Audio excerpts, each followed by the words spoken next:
Well, Saturday's here, and it's time for you to hear what I think about recent headlines. So, to start off with, I was very interested to hear what Senator Lindsey Graham had to say.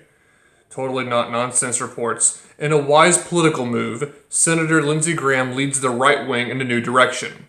Senator Lindsey Graham held a press conference yesterday, hinting in a tweet that he's ready to lead the Republican Party in a new direction. "I have an announcement," he said, as cameras clicked and liberals scowled. "The Democrats keep beating us, and I am frankly ashamed that the RNC has not been able to take the hint. The Republican Party has done the same thing for years, and we have lost repeatedly. Our freedom is under attack like never before. And that's why it's time for the Republican Party to change and become the American Communist Party." Jaws dropped and hearts stopped as one of Graham's aides hoisted a hammer and sickle behind the senator from South Carolina.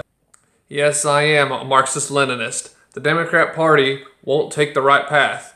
They won't do what needs to be done. It's time we as conservatives start fighting for the proletariat against the capitalist swine protected by the Democrats. Working people are not represented."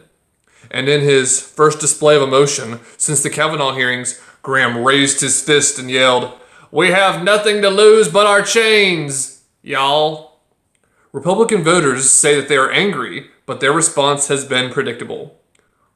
"Well, it's him or the Democrat," white-collar worker and local voter James told reporters. "He's a lesser of two evils, and he has a lot of experience." A local electrician and a more seasoned voter named Rob chimed in. "He'll get more conservative. Just wait until 2 weeks before Election Day. He'll show you." But this show of stubbornness drove a new voter, Dave, crazy. "He's a communist," he told his friends. "He's worse than the Democrats." "Looks like we got a capitalist over here," James growled, setting his cell phone down. But sensing that the political winds might turn against him, and thinking of the primary, Graham issued a clarification on Twitter, knowing he could still win his support back. Gun rights, American flag, troops, national anthem. Now, as you know, Meghan Markle had an interview with Oprah Winfrey and made some clarifying comments that have led to a lot of outrage and controversy.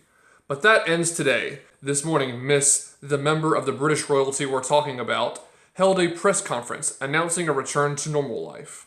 I have seen the responses that my interview got, and I know that there's been a lot of talk. But I'm going to get out of the drama now and step back. I'm returning to my quiet life. Press reporters, writing furiously, set their pens down, thinking that her statement was over, but Meghan Markle continued. "But I would like to say that another reason the royal family talked negatively about my child is that they are also homophobic of me, a lesbian who recently came out as of this morning." Every eye fell on the woman speaking, and cameras clicked. Reporters started forward to ask questions, but Meghan Markle held up her hand. "But I'm not going to talk about that.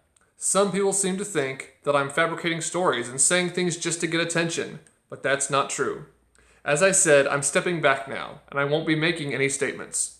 No talking at all about Prime Minister Boris Johnson's failure to deal with the virus and his disgusting support of Brexit. Or the time he called me a woman of color instead of a person of color when I met him once, and how hurtful that was." A gasp rose out of the room, and once more multiple reporters started to ask follow-up questions, but Meghan Markle shook her head. "But I don't want to bring that up. If there's one thing about me that I want people to know, it's that I hate drama. So I'm going to go and have a quiet life. You can expect to hear charming stories of me, my child, and my husband, what's-his-name, living quietly by ourselves, until I announce my run for the U.S. presidency in 2024. Thank you for being here, and good day." The shouting of the reporters proved ineffective as Markle smiled and exited.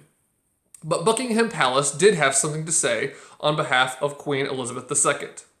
"In light of recent events, a very important announcement must be made on behalf of Her Majesty. She says, 'I was thinking about passing away peacefully in my sleep sometime this year or next year, but after careful consideration and serious thought, I have decided to completely postpone my demise, after hearing what my family has said and how the world has responded.